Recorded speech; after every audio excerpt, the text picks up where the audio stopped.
Am I the asshole for getting an entire table for myself after my husband and his mom didn't save me a seat? I'll start off by saying that I, female 32, have been with my husband Bob, male 39, for 3 years and married for 1. His mom has a habit of keeping me out of most of their functions with the excuse of, "You work too much." Not true, because sometimes I do make myself available, but yet I always find myself excluded.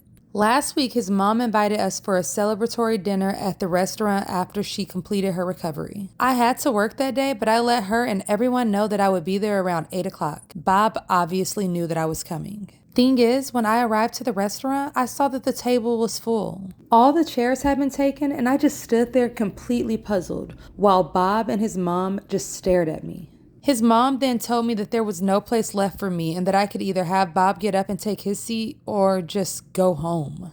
I was so upset, but instead of going home, I just went and took an entire table for me. Bob and his mom watched with their eyes popping out of their heads like they saw something so shocking. Not gonna lie, I did get weird looks from the guests, but so did Bob and his mom. It was really just awkward in all honesty. I had my dinner, dessert, and then I went home. I saw Bob and his mom glaring at me while I was making my way out. He got home an hour later and yelled at me saying that I embarrassed his mom in front of her guests.